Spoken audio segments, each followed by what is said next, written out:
rain hadn't let up in 3 hours, and I was standing under the awning of a closed gas station off Route 12 with my 18-month-old asleep against my shoulder, both of us soaked to the bone, when my brother's headlights swung into the lot.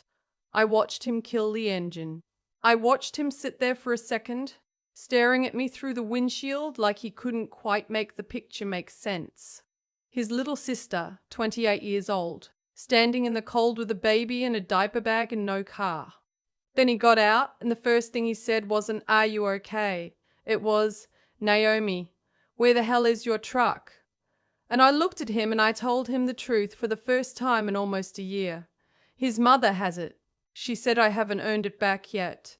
I will never forget my brother's face when I said that. Wesley is a paramedic. He's spent 11 years pulling people out of car wrecks and giving CPR to strangers on kitchen floors. And I have never once seen him look the way he looked at me in that parking lot. Like something inside him had gone very quiet and very still. He took the diaper bag off my shoulder without a word. He took my daughter, Posey, even more carefully, the way you'd take something you were terrified to drop. And then he opened the passenger door and said, "Get in. You're not going back there tonight, and you're never standing on the side of a road again. Not while I'm breathing." I should tell you how it started because that's the part nobody believes. They think abuse looks like a black eye. They think it looks like a man yelling, throwing things, the kind of thing you'd see and know to run from. But that's not how they get you. Not the smart ones. The smart ones come in so gently you thank them while they do it. It started with banana bread. That's the honest, stupid truth of it. My mother-in-law, Glenda, showed up at our apartment 3 days after we brought Posey home from the hospital, holding a foil-wrapped loaf of banana bread and a casserole, and she said, "Oh, sweetheart, look at you. You're running on empty. Let me take the night feed so you can sleep."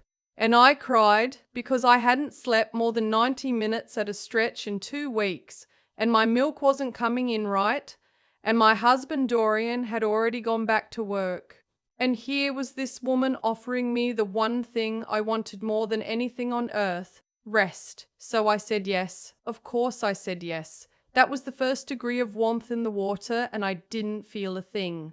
The cab of Wesley's truck was warm and smelled like the pine air freshener he's used since high school. Posey had gone back to sleep almost instantly, her cheek mashed against the strap of the car seat he keeps in the back for his own kids. The rain hammered the roof. I had my hands clamped between my knees to stop them shaking, and I realized I couldn't remember the last time I'd been somewhere that felt safe. "How long?" Wesley said. He wasn't looking at me. He was looking at the road, both hands on the wheel, and his voice had gone flash and careful in a way I recognized. It was his work voice, the one he uses on a scene when things are bad and he can't afford to feel anything yet. "How long has it been like this, Naomi?" "About a year," I said. "Since Posey was around 6 months." He let out a breath through his nose. "Why didn't you call me?" "Because it didn't look like anything you could put your finger on," I said. "That's the whole trick of it, Wes. There was never one big thing. It was 1,000 tiny things, and every single one of them on its own sounded like kindness." I watched the wipers drag back and forth. I needed him to understand the shape of it, the way it closed around me 1 inch at a time. After the banana bread it was, "Honey, you look so overwhelmed. Why don't I just handle the grocery shopping?" And I was overwhelmed, so I said thank you. Then it was Glenda moving into the spare room just for a few weeks to help with the baby. Then she was reorganizing my kitchen because, in her words, my system wasn't efficient. Then she was standing behind me while I made Posey's bottles, telling me I was using too much formula, that I was wasteful, that her son worked too hard for me to be throwing money in the trash. Wesley's jaw tightened, but he didn't say anything. He knows when to let someone talk. "And Dorian," I said, and my voice did something I hated. It wobbled. "Dorian was the one who took the money. He's a loan officer at the credit union. So when he said, 'Babe, you're exhausted, you shouldn't have to stress about the bills on top of everything else, let me take over the accounts,' it sounded like he was being a good husband. It sounded like exactly what a partner is supposed to do. So I gave him the passwords. I gave him my paycheck. I was still doing freelance bookkeeping from home back then, a little. I handed him every key to my own life, and I thanked him for taking it, because I was so tired I couldn't tell the difference between a man helping me and a man swallowing me whole. You know the frog, right? Everybody knows the frog. You drop it in boiling water, it leaps right out, no question. But you put it in a pot of cool water and you turn the burner up one notch at a time. Slow, patient. The frog just sits there. It adjusts. It tells itself this is fine, this is normal, water's always been this warm. And by the time it's hot enough to kill, the frog's too cooked to jump. For a long time after, I was so angry at that frog. Why didn't it move? Why didn't it feel the heat? And then I understood. It did feel the heat. It felt every single degree. It just didn't have any way of knowing that warm was supposed to mean run. By the time Posy was 9 months old, Glenda had her own key to our bedroom. She said it was in case of emergency, in case the baby needed her in the night. By the time Posy was 10 months old, I had to ask Dorian for cash if I wanted to buy anything, and he'd want to know what for. And if the answer was something for myself, a coffee, a haircut, a pair of jeans because none of mine fit my postpartum body anymore, he'd get this look. This patient, disappointed look. We talked about being careful right now, Naomi. I thought you understood. I started not buying things just to avoid the look. There was a night, I told my brother, Posy had a fever, 103, and I wanted to take her to urgent care, and Glenda stood in my doorway and told me I was overreacting, that good mothers don't panic, that running to a doctor for every little thing was first-time mom hysterics. And Dorian backed her up. He said his mother raised 3 kids and knew more than the internet. So I didn't go. I sat up all night with a washcloth and a thermometer, terrified, second-guessing my own instincts about my own child, because 2 people had spent 10 months teaching me that my instincts were broken. Wesley's hands flexed on the wheel. And the worst part, I said quieter now, is that they made me grateful for it. Glenda would say, "You're so lucky, you know. A lot of girls don't have a mother-in-law willing to give up her whole life to help. You should count your blessings." And I did. I lay in bed at night and counted my blessings and felt guilty for being unhappy, because on paper I had everything: a husband, a house, a baby, a grandmother who cooked dinner every night. What kind of ungrateful person looks at all that and feels like she's drowning? The thing about the truck was the keys. I'd had a paid-off Tacoma since before we got married. My truck, in my name, but with money I'd saved waiting tables through community college. It was the one thing that was entirely mine. And about 6 weeks before that night in the rain, I'd put Posy in the car seat to drive to my friend Daisy's place, just to get out of the house, just to breathe air that didn't smell like Glenda's potpourri, and my keys weren't on the hook. I asked Dorian. He told me his mother had taken them, for my own safety. Apparently Glenda had decided I'd been acting erratic, her word, and a woman who was acting erratic shouldn't be driving around with a baby in the car. They'd discussed it, the 2 of them, and decided. About my truck, about my life. Without me in the room. "When you get your footing back," Glenda told me, patting my hand, "when we can all see you're really stable, you'll earn it back. We just want what's best for our girl. Earn it back." Like I was a teenager who'd missed curfew.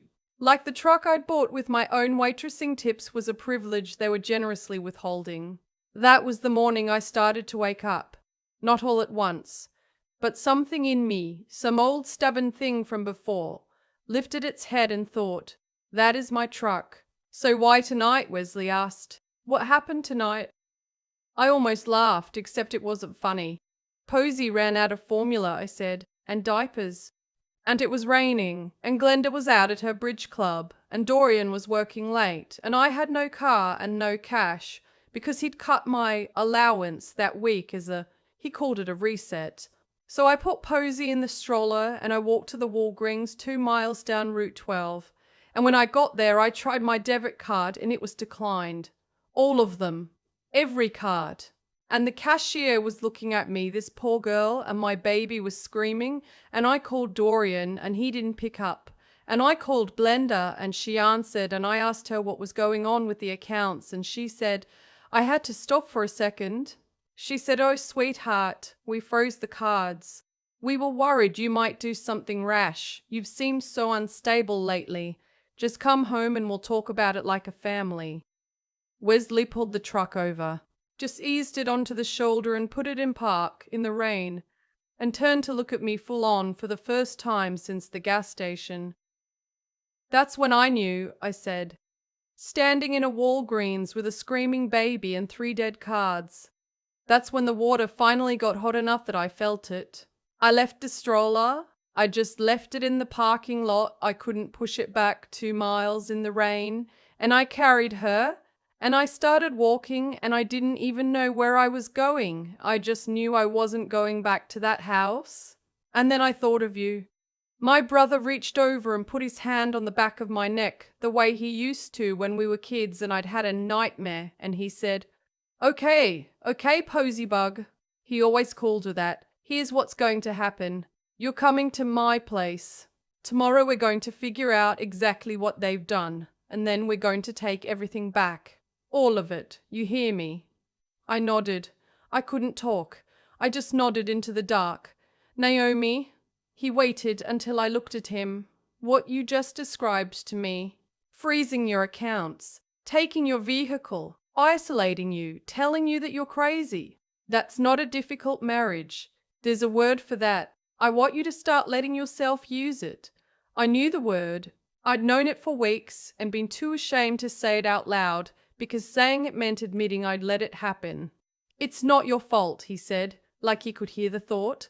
You don't blame a person for not feeling the water heat up 1 degree at a time. You blame the people who turned the burner on. We didn't go back that night. Wesley was right about that, and I'm glad we waited. Because if I'd walked back into that house in the state I was in, I'd have apologized. I'd have let Glenda make me tea and Dorian put his arm around me and explain how I'd misunderstood everything. And by morning the water would have been warm and safe again and I'd have stayed. Instead, I slept in my brother's guest room with Posy beside me, and in the morning, over coffee, with my niece and nephew at school and his wife taking the day off work to watch Posy, Wesley sat me down at his kitchen table with a legal pad and said, start at the beginning. Every account, every card, every dollar, we're making a list. Here is the thing they didn't know about me. Before I was a tired, foggy, second-guessing shell of myself, I was a bookkeeper. A good one, and some animal part of my brain, even at my lowest, had never fully stopped keeping books. Before we make any calls, I said, I need to go get something. It took some convincing, but Wesley drove me back to the house mid-morning, when we knew Glenda would be at her standing hair appointment and Dorian would be at the credit union. I let myself in with my own key. They hadn't thought to take that. Why would they? I was supposed to be too broken to use it. And I went straight to the nursery, to the closet, to the box of Posy's outgrown newborn clothes that Glenda would never in a million years have gone through, because sorting baby clothes was beneath her, and besides she thought I was a hoarder for keeping them. Underneath the onesies was a manila folder. I want to be clear that for months, even while I was sleepwalking through my own erasure, some buried part of me had been gathering string. Whenever Dorian left his laptop open, I'd photograph the screen with my phone, bank statements, account balances. I'd screenshotted text threads I wasn't supposed to see. Him and Glenda planning, not planning to hurt me exactly. They never used words like that, but planning how to manage me, how to keep her calm, how to handle it if she gets ideas about leaving. I'd printed it all at the library on the rare mornings Glenda let me out of the house alone, and I'd hidden it in the one place neither of them would ever look. And I'd told myself I was being paranoid. I'd told myself I was the crazy one, the unstable one, just like they said, because what kind of wife builds a case file against her own family? The kind, it turns out, who gets out. You weren't just surviving in there, Wesley said quietly, when I showed him the folder back at his kitchen table. You were building a fire escape the whole time. I didn't think I'd ever actually use it, I said. I thought I'd just keep it in case. The way you keep a fire extinguisher, you hope you never have to grab. We spread it all out, and that's when I found out how much worse it was than I'd let myself believe. I'd known about the frozen cards. What I hadn't known was that 3 weeks earlier, Dorian had sold my truck, my Tacoma, sold it to a dealership 2 towns over for $11,000 and change. The bill of sale was right there in the statements.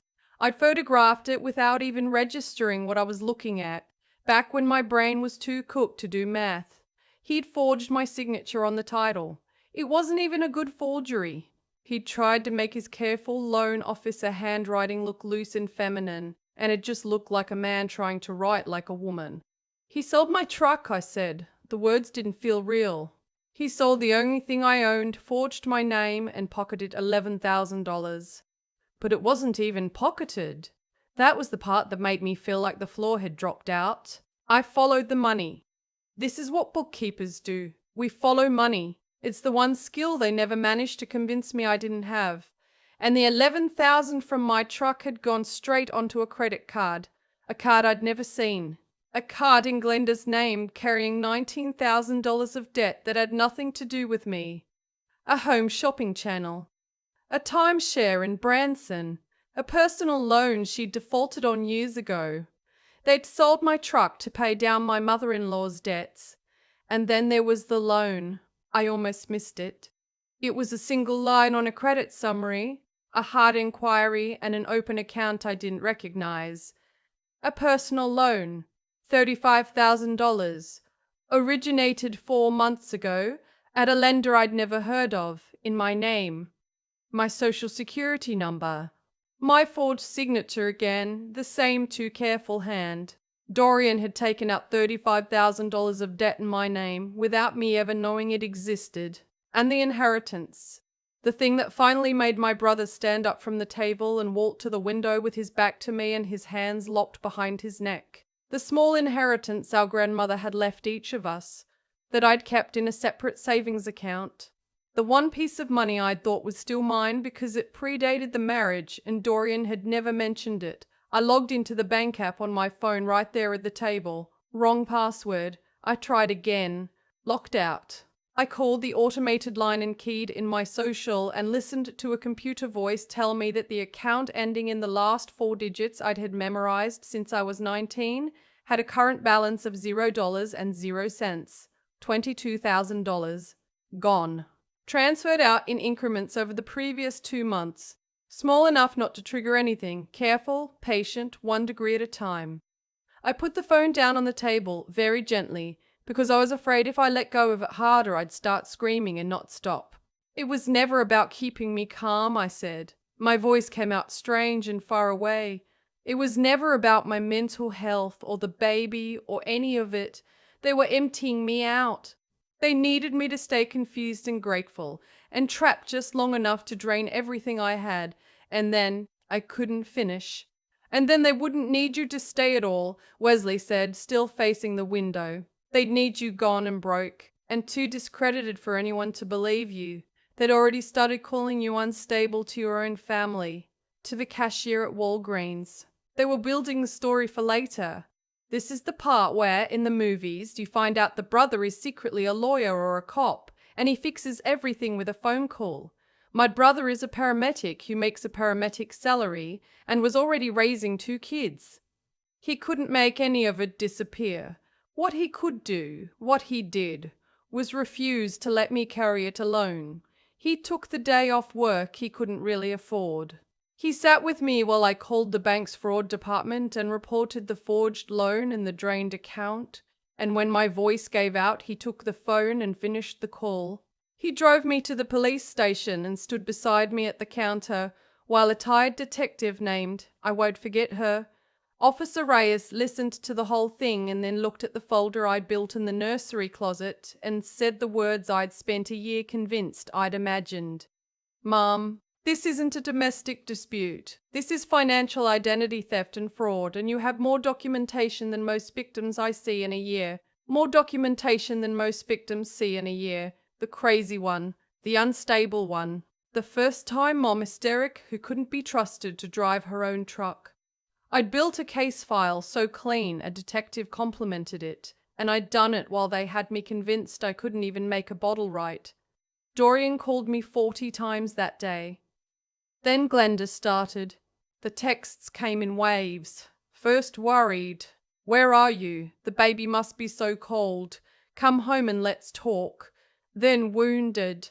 After everything we've done for you, this is how you repay us.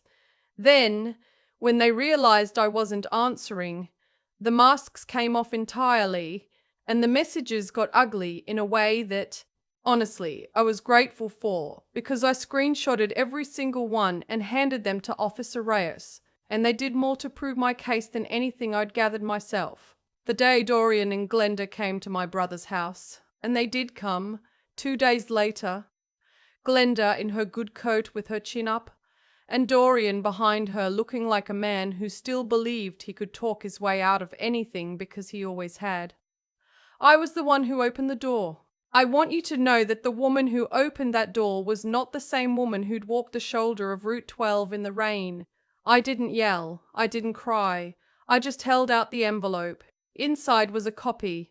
Officer Reyes had the originals of everything. The forged title. The $35,000 loan with my fake signature. The transfers draining my grandmother's money. The $11,000 from my truck landing in Glenda's account. The text threads where they'd planned, in their own words, how to manage me. I watched Dorian read it. I watched the exact moment his face stopped being a face that thought it was in charge. You stole $56,000 from me, I said. My voice didn't shake at all. That was the thing I noticed distantly. Like watching someone else, it didn't shake. You forged my name on a federal loan document. You sold my vehicle without my consent. There's a detective with your names in every page of this, so here's how this goes. You're going to give a full statement, you're going to begin paying back every cent, and you are going to sign whatever my lawyer puts in front of you, because the alternative is that this stops being something I can withdraw and becomes something the district attorney decides. And believe me when I tell you I have stopped completely caring about what's best for this family.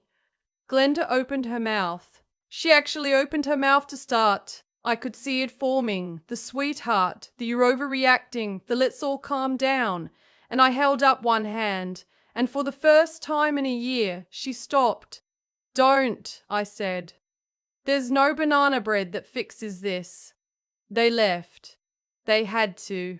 There wasn't a single thing left to say that I would let land. The divorce took 14 months. The fraud charges took longer. And I'll be honest, the system is slow and it's tiring, and there were days I wanted to drop all of it just to make it stop. Dorian pleaded down. They almost always do. But he pleaded to a felony, and that follows a man. Especially a man whose entire career was built on being trusted with other people's money. He doesn't work at a credit union anymore. He doesn't work anywhere near one. Glenda was charged too. She'd insisted she was just a helpful grandmother, but her name was on the account my truck money paid down. Her texts were in the file, and I was only helping. Turned out not to be the legal defense she imagined.